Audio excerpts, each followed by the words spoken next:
All right, we're slingshotting it today a little bit.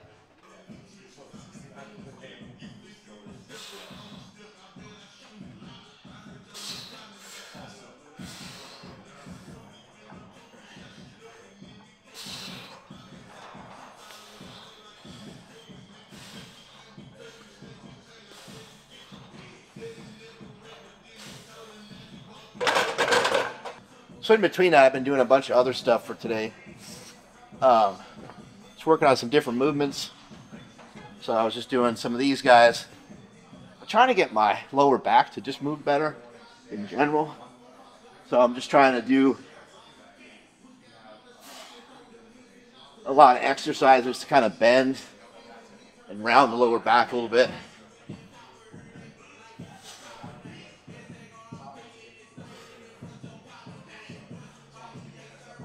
Whew. I'll come over here, doing some squats onto the hunkering stool.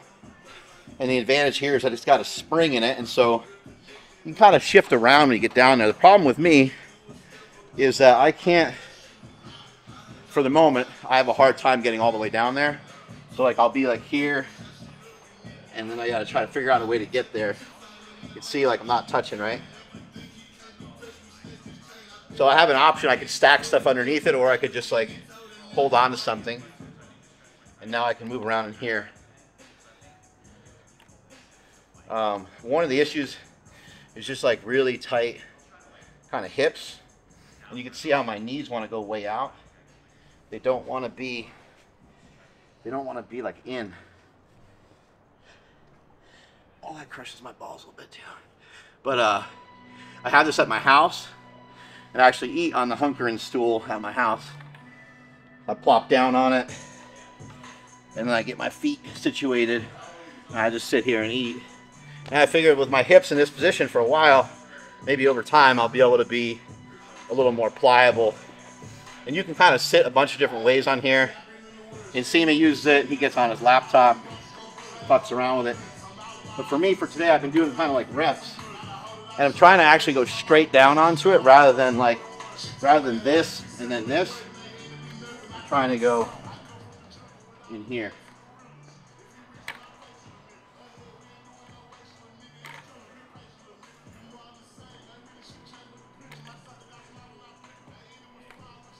This doesn't like hurt anything, but it's just tough for me to do. Hip flexors, like the ability to kind of like lean forward is not great. And then the lower back is just stiff from all those years of squats. And I've also been going over here, going even lower. One thing that happens is if my feet are straight, they want to kind of go in and sort of collapse. So it's just, I got to point my toes out a little bit and then come back in here and then really try to sit back, get this shin angle that I learned a lot from doing box squats years ago.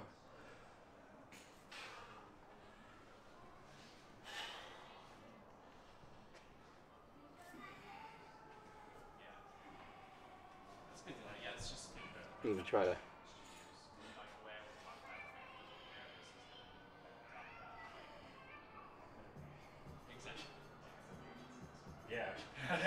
It's like my butt needs to get closer to my heels. You see what I'm saying? Like not just down, but like down and this way, right? And it just, we just never wanted to do that. And I don't know if they'll ever be able to. I don't know. Like, I doubt that I'll be able to squat this low with my heels down. I don't think that'll ever happen.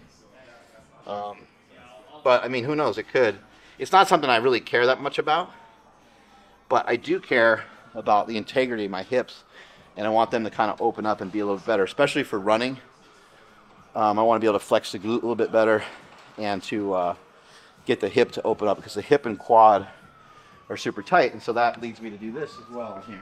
My feet there like that, and now I get here, and now I sit my butt down, and now the spring, like the spring is loaded and it's actually pushing into me, almost like what you saw the slingshot do for me earlier. It's giving me like a little support in this position, and I could hang out here very easily, even though pushing down on my feet pretty hard. If I was to try to do this without the hunker and stool, it'd be very, very painful.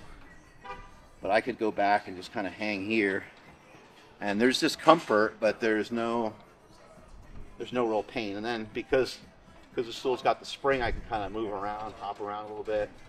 I could try to flex my butt, drive my hips forward. Try not to make it too weird for you guys.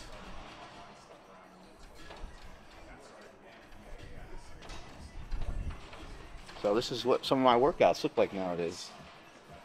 Take a little breather, and then I've been messing with this guy. I gotta let my hips kind of settle back in. Takes a second because they were like, "Urgh." So then now we go here. And because I like the strain and the feel of picking up something heavy, you got, I think there's like a 206 or 204.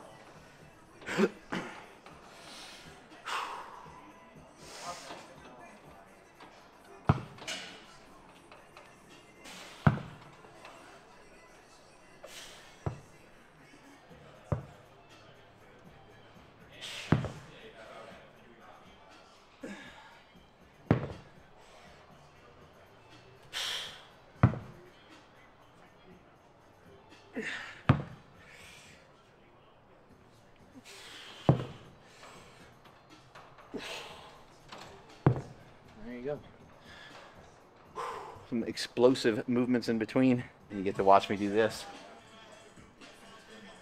Some people might think exercises like this might be dangerous because you're rounding your back or curling your back, and I wouldn't disagree that it has some maybe challenge to it or whatever, but this is 35 pounds. It's not a lot of weight. I don't feel like it's too much weight for me to practice this movement with. But look, it gets my hands to come down past where my toes are. And my knees are slightly bent. But I can work on straightening them out. I really just look at this like movement. You know, lifting out of weird positions.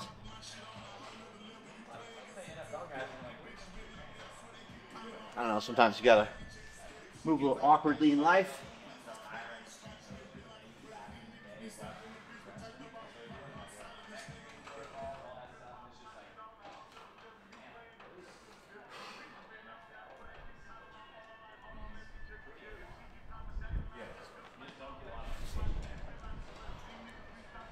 There you go. Throwing around a med ball. Probably after I go through this whole circuit, you know, it might be 8-10 minutes before I get back to the bench, but not too worried about it. I got some Kratom tea. Probably don't see me drink this that often, but I don't have caffeinated coffee anymore in the morning. Instead, I usually have like a little bit of decaf, and I mix my steak shake in there like normal. And then maybe a few hours later, hour or two later before training, I have these Kratom tea bags, which you can get off mindbullet.com. But I like this straight Kratom leaf the best. When you take our liquid potion, our extracts, or the Kratom double shot, those are all way stronger than the whole leaf Kratom. Whole leaf Kratom is the capsules that we sell, the tablets that we sell, and this tea right here that we sell. And to me, these are a lot safer, and they're less likely to get you addicted. I don't feel like I'm addicted to the liquids, but I know that some people have talked about that in the past, and I'm not afraid to openly talk about that. I do believe that Kratom can be addictive, and it can be addictive for a lot of people, so you need to proceed with caution. If that prevents you from buying my product, then that's a good thing. If you have an addictive personality and you don't pick up on it, then that would be fantastic. But Kratom is something I use in my life that I really like. Helps me with creativity, helps me with energy, and it helps me get great workouts. Helps make me feel good. Helps put me into a really good mood. So I will also say this, is that let me see if I had this straight, because I've been doing a lot of research, and we have a researcher now who's really researching kratom a lot, and we're trying to really learn a lot more about it so I can make it safer for people. The whole leaf kratom, when you have the capsules or the tablets that we sell or that tea, it encompasses all things kratom. When you take the extract, it does not include all things kratom. You're taking out a lot of the other cofactors and a lot of the other things that are in kratom, and you're getting straight mitragine. I don't know how to say the name that well. Mitragine specioso, I think is how you're supposed to say it. When you get straight up just mitragine, that's when it can like kind of send you to the moon and make you really high. Some people like that effect, some people like that impact, but that's why I've kind of provided you with both. Anyway, back to the workout. We're doing some med ball stuff today as well. Normally I would go out and try to get the actual sunlight, but for purposes of filming on camera and not blinding the cameraman and all you guys, just go right here. But real easy stuff.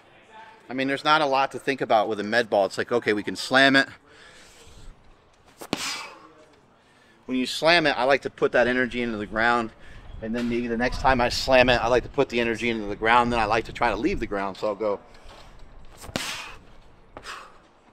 maybe I'll try it one more time, just get a little jump in there. Boom. Then I'll throw it sideways. Go here. And when you twist, try to flex your glute. You can kind of twist and throw, or you can twist and like shove throw. And just do it whatever way you want, but you're learning to shift your weight from one foot to the other. And then letting out an aggressive burst. Now we got a little rotational stuff in there. Now we go here, left foot forward. Now we'll go right foot forward. Boom. And there's obviously like millions of things you can do with a med ball, but that's just some of the ones that I do right there. Totally. No, he makes it seem like that's entirely what he does for his training. Like that's what he posts about. Right. So I just kind of assume like, okay, that's. You guys were getting excited when I picked that up, right? Yeah. Just doing some jumps, but maybe I'll check that around too. Go here.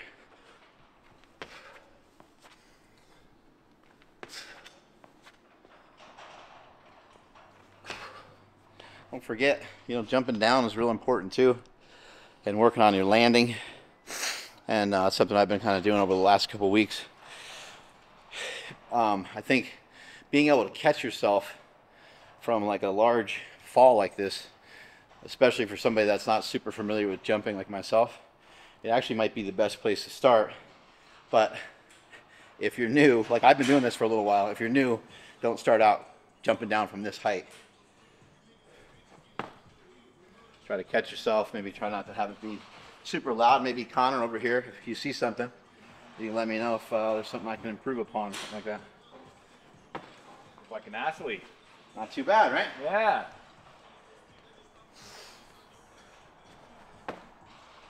Here we go. On the balls of your feet. Yeah, we did. I was doing some of this a few weeks back with my friend Kenny. He's a bodybuilder kid that works out in here, and he's 21 or 22 years old, and he's super athletic. And we were jumping down from some stuff, and he's like, "You want me to jump up in the air first?"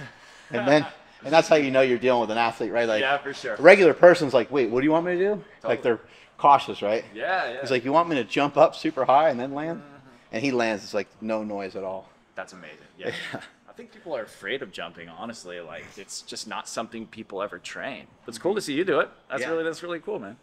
Yeah, I've been mixing it in a little bit more recently, and hopefully kind of keep it cranking. I mean, sometimes I feel like I weigh 700 pounds, and other times it feels pretty good. Is there a reason like you're incorporating it, just for variability, or what? Yeah, just like, you know, no one really does it. You know, you don't really see that many people do it, and you are seeing people talk a little bit more about, you know, doing a little bit of sprinting or a little bit of med ball tosses and stuff. And so I'm like, well, I should probably keep all that stuff in. Definitely. And, you know, I'm jumping up onto that, but I mean, I think you could jump up onto something that's 8 inches off the ground. You know what I mean? It doesn't have to be that you're jumping up super high on anything, you know? Or you could just jump straight in the air. like with big guys like you and people that like to lift really heavy, like all they're doing all day long is just like squeezing and creating tension. Right. So I wonder, like for tendon health and also just like connective tissue, if just adding in a little bit of landing stuff would be good for you to be able, like, you know, not only just variability, but for the ability to just yield. Because how often do people like you and me train that stuff? I think it'd be huge. I think there's a lot of people that can probably, there's a lot of people that lift that are probably heavy that actually can jump pretty decently. Totally. But where they would really have a hard time is probably with the landing. 100%. You know, I remember seeing Chris Bumstead not too long ago. He dunked a basketball, and then I sent him a message, and I said, "How bad did that landing hurt?" And he wrote, "Real," you know, all cap, real bad. Yeah, you know? yeah. And I think that's the difference. Like when we're young, we're used to all that. But as you get older, you kind of forget about those little things. But you handling those forces of yourself landing, coming down off like a rim, is a lot if you're not used to it. I don't think it takes much either. Like I just saw another bigger dude. Yeah, little goes a long way, right? Yeah, and like just even like some fake med ball throws or stuff like that. Just anything to get you to like yield. And I'm sure we'll talk about this on the pod and stuff. Well, these guys are forced to do it because they both do jujitsu. Totally. Yeah. Right? No, you have to. Right. You have to. Yeah. I think that athlete foundation is so important. And I don't think people really spend the time to do it. But really, like, you do it like 10, 15 minutes in your training session, you get a ton of benefits from it. Right. 315 heavy-ass pounds.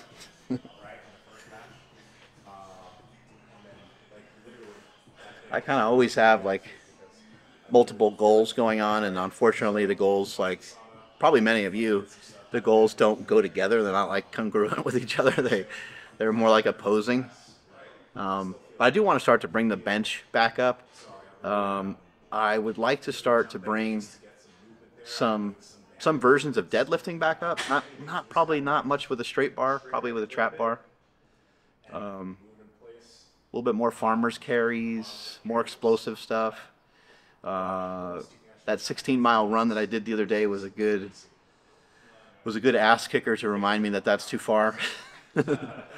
And especially with the summer, you know, the warmer weather coming soon, I want to work on just being faster. So I want to work on sprints and things like that. So more explosiveness, maybe more jacked, maybe a little bit more on the bench, and maybe not worry so much about being skinny.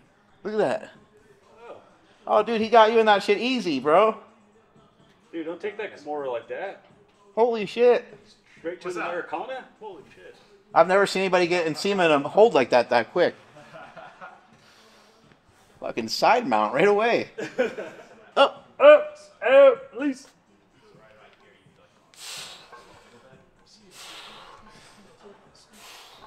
There you go.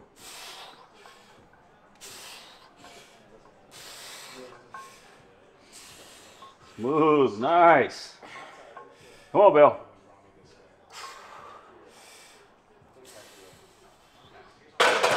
Whoa, that was too many reps. Oh.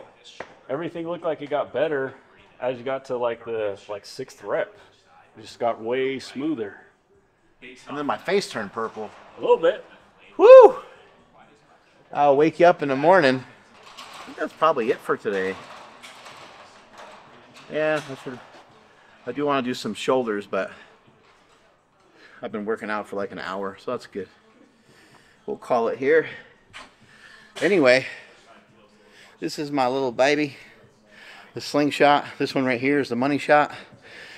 We have the original slingshot, the red one, the full bore slingshot, the Mad Dog slingshot, the reactive slingshot, different levels of strength, different colors, and this one is one of my favorite ones because it's doubled up in the middle, so it gives you a little extra boost. And then the sleeves are kind of tailored, or tapered rather. Remember, the slingshot is a supportive upper body device for bench press, push-ups, dips. Over 1 million slingshots sold worldwide. There's a reason for it. There's a reason why we still have tons and tons and tons and tons of orders for the slingshot every single day. It's because the product works. It's going to allow you to add about 10%, maybe 10% overload to your workouts. It's going to be supportive for bench press, push-ups, dips. Some people even like to use it on incline bench press. It's going to give support to the shoulder, the AC joint, And it's going to help with the integrity of the shoulder, because when you're bench pressing and your elbow goes past the midline of your body, especially if you're a thinner athlete, taller athlete, basketball player, football player, MMA guy with kind of long arms and stuff like that, your wrist and elbow are going to travel way down back in here, especially your elbow. Your shoulder is going to be in a compromised position, but not with the slingshot.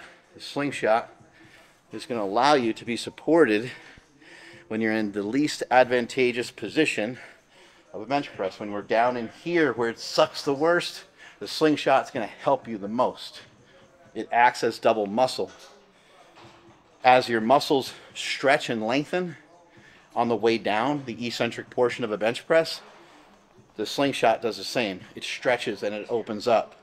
As your muscles contract during the shortening phase, during the pressing phase of a bench press, the concentric phase, the slingshot is coming back together.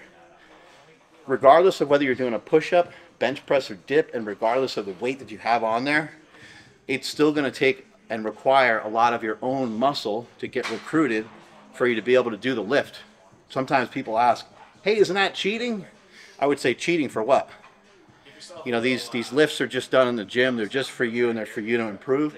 So wearing a lifting belt, wearing knee sleeves, wearing a slingshot, throwing on wrist wraps is fair game. It's not cheating. It's actually being smart. You want to protect yourself before you wreck yourself. Strength is never weakness. Weakness is never strength. Pick up your slingshot at marksmellybell.com. Catch you guys later.